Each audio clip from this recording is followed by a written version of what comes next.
What is going on, everyone? So a lot of this is going to be the rewatch crew, right? That people who are not necessarily going to be here on the live, but are going to be watching it later on. So yeah, I am so excited because I feel like this is a very relaxed version of really what I want to do with all of these lives. So this is my second one technically, but I think this is technically my first one where I'm actually doing it in a different way. So this is gonna be Mondays and Tuesdays. We're gonna go through everything. We're gonna go through lead generation. We're gonna go through all of it. Lead generation, um, contractors. I had a situation with a contractor today, and I pray that he doesn't watch this, but definitely had a situation. Yeah, so that's kind of where we're headed with this whole thing. This is going to be an hour. If you guys want to make it longer, you definitely can. But a lot of you guys are going to be watching this later on. So I am very excited. This is going to happen on Mondays and Tuesdays. It's more of a relaxed version. You guys can obviously answer any questions that you have in the chat. So yeah, let's get started. I'm going to talk about lead generation today. I have 20 different ways to lead generate. If there is, we're probably going to go through half of it today and half of it tomorrow. And then next week, I want to do scripts. The next week, I really want to focus on talking to sellers. We technically really can't call sellers at 8 p.m., but I want to give you guys kind of some tips on what to do for cold calling or just trying to get outside your comfort zone. There's a lot of things that people just don't realize that it's good for you to make sure that you understand like how to cold call. And I think the biggest thing with cold calling is just getting out there and doing it. So there's that. We are 2 minutes into the.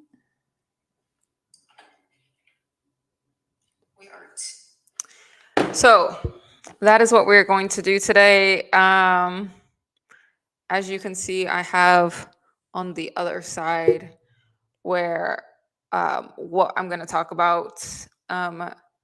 So on this channel, I talk a lot about BRRRR method, but I will be talking about the BRRRR method. I will be talking about wholesaling. I will be talking about raising private capital. I will be talking about all the strategies. I have done pretty much every single one of them. Commercial is one that I am going to talk about as well. I really do love commercial properties. So yeah, that's kind of where we're at. The first thing is finding a strategy that works for you. A lot of people start with wholesaling. That is just where a lot of people start real estate investing. But what I've noticed from anybody who does wholesaling or anybody who does fix and flip or buy and hold, the difference between going from wholesaling to fix and flip, from fix and flip to buy and hold is really just the knowledge that you really don't know. Because if you knew everything that you about fix and flip, you technically wouldn't really do wholesaling because you know you can make more money on the fix and flip. Or same thing with buy and hold. You technically know a lot of things about buy and hold. If you're just joining, we are just starting this whole thing. We are 4 minutes into it and just getting started on lead generation. And what we're going to talk about for lead generation, the top 20 items, 20 lead generating sources that I'm going to talk about. But I think the first thing is to make sure that you understand exactly the type of investor are you. Some people are just, they are just the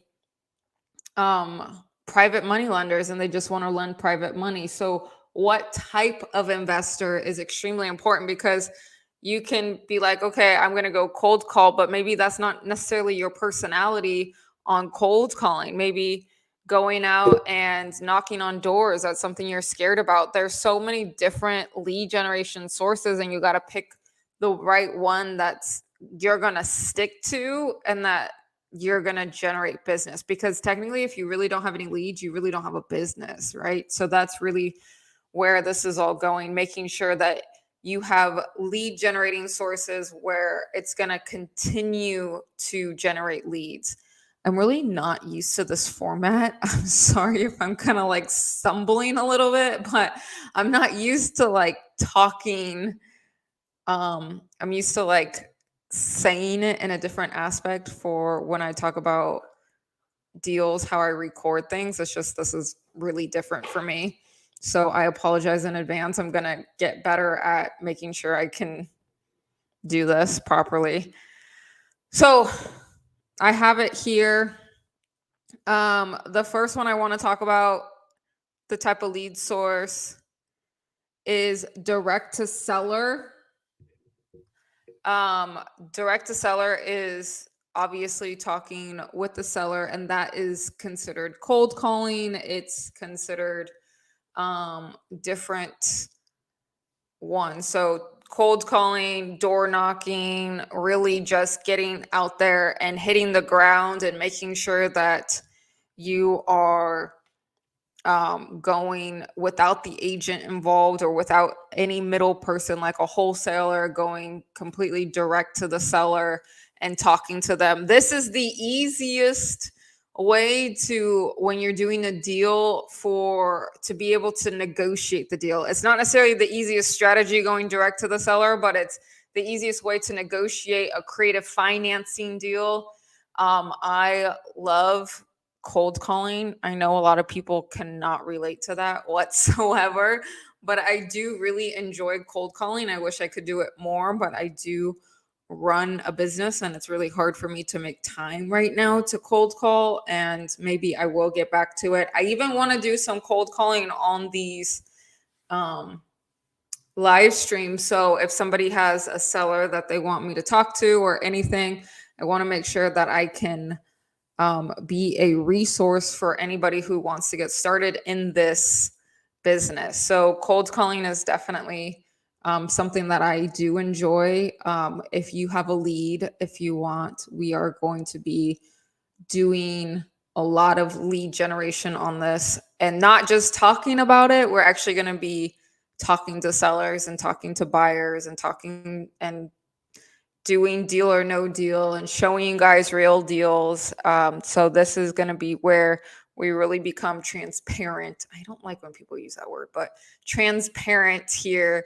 And we're really going to generate real deals on this channel. So I'm very excited for that. So direct to seller, making sure that you have all your eggs in the basket. And the reason why people do not actually talk to sellers is because typically they don't know what to say to them, and they're nervous. They don't necessarily know what to say or how to get started or any of that. So we will be going through those types of scripts either tomorrow or next week. So if you are looking to figure out what to say to sellers, we are going to go through that. I will say the only reason why people are nervous is because they really just don't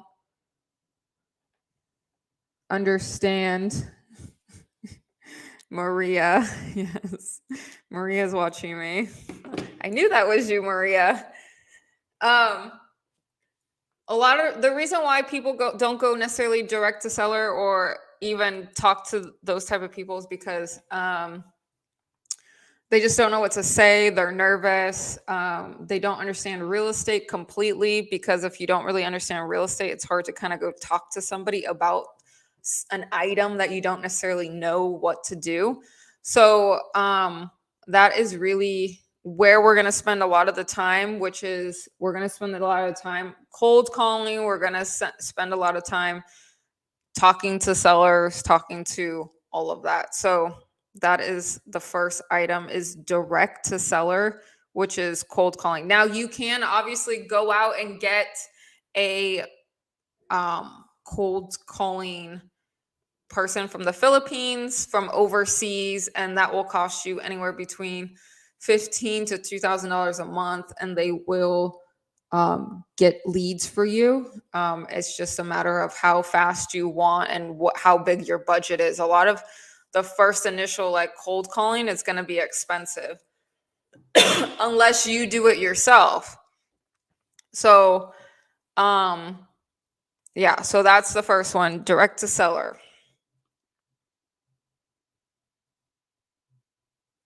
So we're really trying to find what is going to work for you specifically.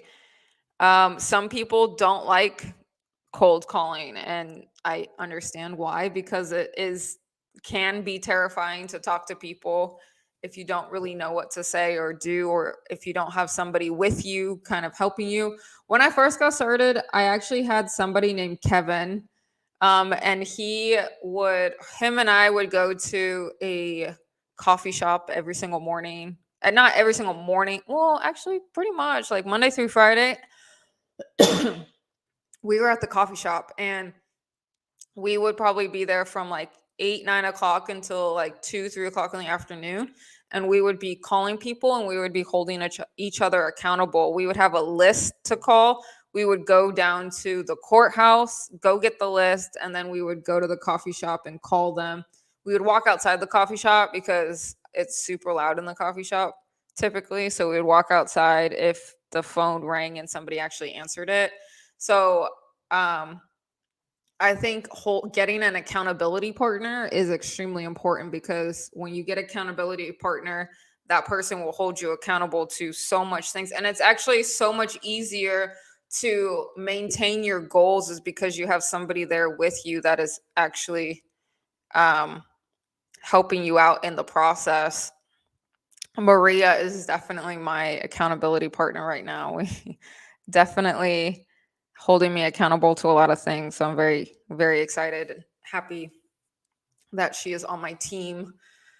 The second one is direct to wholesaler. Now, you guys have to really be cautious with this one, because wholesalers are just getting started. So they don't always typically know the numbers. So you need to really make sure that your numbers are accurate when it comes to wholesalers. Oh, I've seen this since I started 7 years ago, because they're new in the business. There's nothing against wholesalers, except they have gotten a bad rap over the last couple years since I've been doing this. But the wholesalers, they will say, okay, you just need closing costs and you just need rehab money, and that's all the numbers, and you're good to go, and you'll make $100,000. Okay. That's not how it works. How it works is that you need to go run your own numbers to make sure that your numbers are accurate, because a lot of the time you're borrowing money, so the cost of money needs to be in there. A lot of times you have an agent involved when you go and flip it on the back end.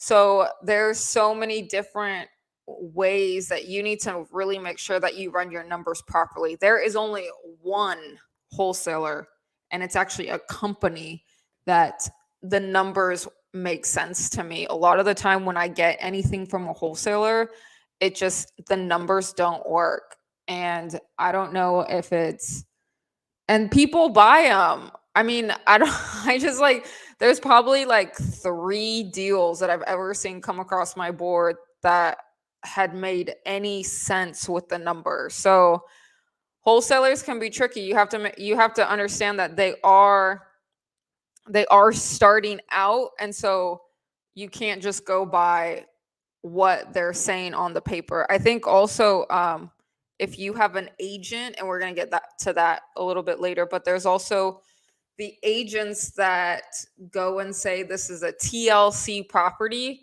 meaning tender care and love. It needs a little bit of TLC.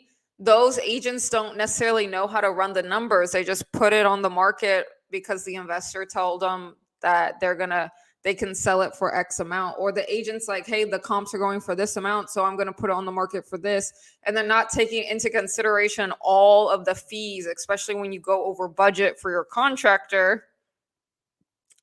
Today was not a good day for my contractor and I. We hit a very we had some words today, let's just put it that way. We definitely there was some words flying today because he is not done. He's not close to done. And it's driving me nuts because we've had this property long enough where it should be completely done. And I've been looking at this black wall for 4 weeks before I went to Colorado, and I'm still looking at it, except for today. He finally sent me pictures where the black wall was painted.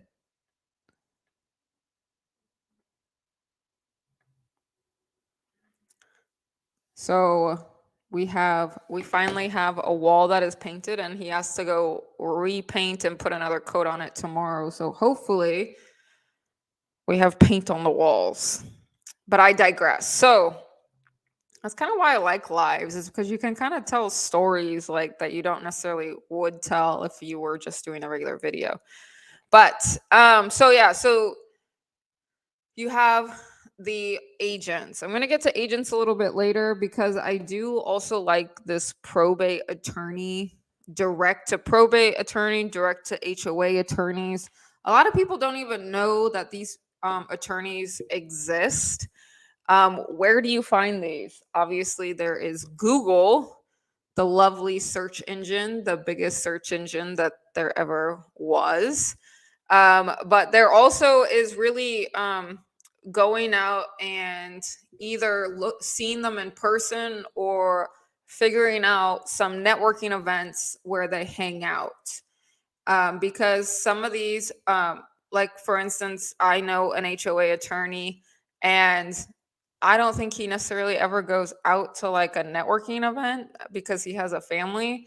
But I do know that he has properties that are in distress, because a lot of people don't know that an HOA can foreclose on a property and it could take out the first position of the mortgage. Now, typically, if the HOA is behind, the mortgage company will pay for the HOA in arrears because they don't want the HOA foreclosing on them, because they don't know if they're going to get all their money back. So that's kind of where there are such a thing, which I did not know until probably like 3 or 4 years ago, that there is such a thing called an HOA auction.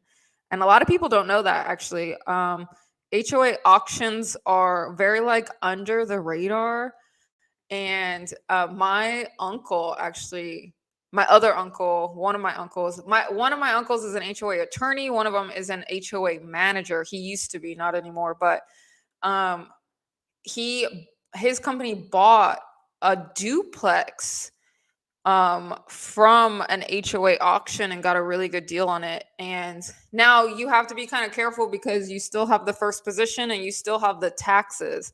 So if they didn't pay the HOA, did they pay the first position lien on it, which is the mortgage or the deed of trust? And did they actually pay their taxes? So you're third in line, so you kind of take on a little bit more responsibilities. But there's definitely some money if there is past due HOA fees that someone needs to collect. So what if you come in as a real estate investor that solves problems to go and get an HOA property, or go find an HOA attorney that maybe somebody's in distress and they're not paying their HOA, and maybe they're not paying their mortgage, and you can catch them up there. I think that is a very underutilized strategy. There's a lot of people out there that use it for, they know about HOA, but typically they don't necessarily go after the HOA. Probate is obviously when somebody passes away, a family member passes away, and they don't have any type of people say a will, but you could still have a will and it still goes to probate. If you do not have a trust, you typically will go through probate, and probate can last a long time. In California, it could take years. In different parts of the world, it takes a little bit less time, but for the most part, probate takes a long time to go through. But what if you had a probate attorney in your back pocket and you were able to actually get a funnel through a probate attorney? Now, I would really not focus on all 20 of these lead strategies because that is a lot to focus on at one time. But I would do 2 to 3. Maybe I have 5 agents that I work with. Maybe I have 1 probate attorney I work with, or maybe I have 1 HOA attorney that I work with, and just kind of have a network of lead sources that are consistently funneling deals, right? That's kind of where this is at. It's not necessarily one strategy fits the bill. I wouldn't focus on 20 different lead strategies. I would focus on something that you like, because typically if you like it, then you would actually go out and do it. For instance, I do like talking to attorneys, or I like talking and networking and going to networking events, and that's one on the list as well. And actually really building relationships, because across the board in 7 years, I really didn't feel like I built a real estate houses with a bunch of properties. And I technically own 5 properties right now. 2 of them are in Texas. I built a real estate company, but I really built relationships that led me to these properties. For instance, a lot of the subject to properties that I have, it was a relationship that I built within a community in order to get those properties. So it's really a relationship building network, like to be able to network, because it has really nothing to do with the property, to be honest. It's really everything to do with the type of strategy, because anybody who is in a de-stress situation, they become a motivated seller. If they're not in some type of distress, which is unfortunate, people go through really unfortunate things, but that's where you as a real estate investor come in and solve that issue for them, right? So probate, when someone passes away, who is the property going to? A lot of these, they don't want the property because they don't know what to do with it. They don't necessarily have a whole business in place where they can go out and be like, okay, yeah, let me go find a tenant and let me go get a property management. They don't want to deal with it. They just want to be done with it. They want their cash and they want to keep it moving. So how do you as a real estate investor go and solve those problems and do it either creatively or with the bank's money or with private money? And we're going to go through all those types of strategies on this channel. I'm actually really excited for these lives. I've been wanting to do them for like 2 years now. I just haven't had the guts to do it. And so here we are. We have Maria, and I love you, Maria. And she's gone. So yeah, so that's kind of where we're at. So HOA attorneys.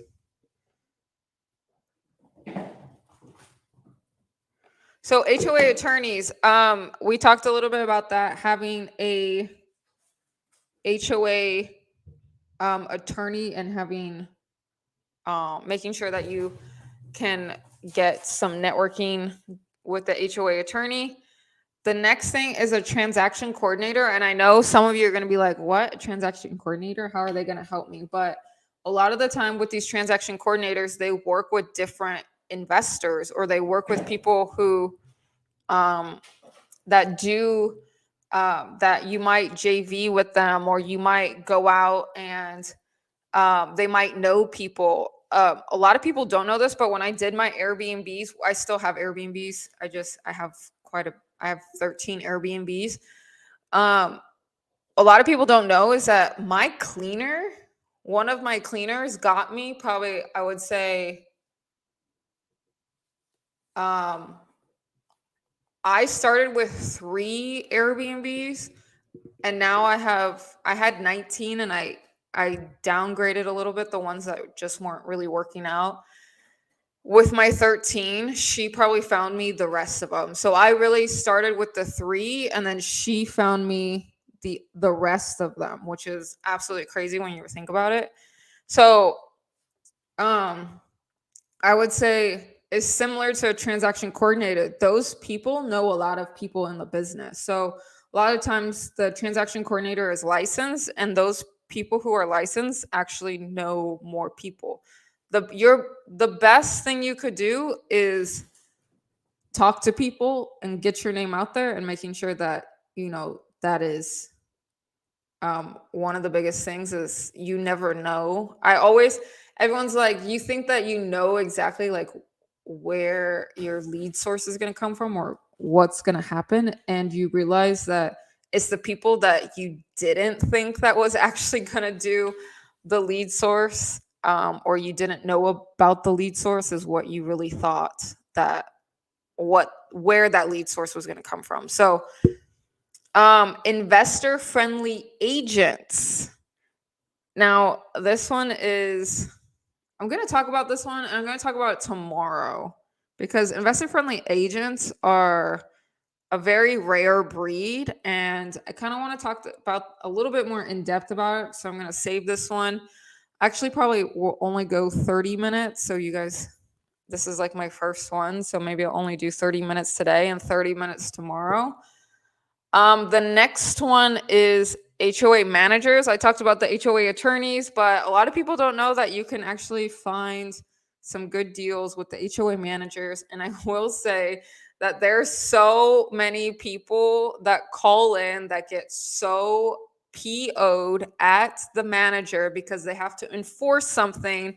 So I will say that the HOA managers probably know exactly who isn't paying their bill on time, and because they get the brunt of a lot of it. So I will say the HOA managers are a good lead source because they know everything that is going on in the HOA.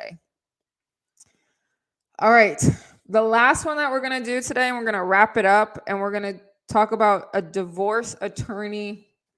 That's one of the biggest things is, right, somebody passes away, somebody's in pre-foreclosure, or someone's going through a divorce, something significant in their life is happening, and that's where the divorce attorney comes in. A lot of people don't know that you can find a lot of deals with divorce attorneys because typically they have to sell the asset, and they own the asset together because they got married and they maybe had a child and then it didn't work out, and they're going through one of the biggest assets or the biggest money splits is actually the house. And being an agent and going through the whole process of someone being divorced, it is a little bit of a touchy subject, so you kind of have to work both sides of it, but it could be a great lead generating source for you. But I think that's going to be it for today. We're going to go and talk about the other ways. This is one of my favorite ones, the title escrow. A lot of people don't know that you can actually get a portal on a title escrow account. So I have actually a portal with Old Republic Title Company, and I still use it to this day. Even though I am an agent, I actually do really enjoy going onto this portal, because this portal gives me a really good outlook on comps in the area. It's almost better than MLS sometimes with the title escrow.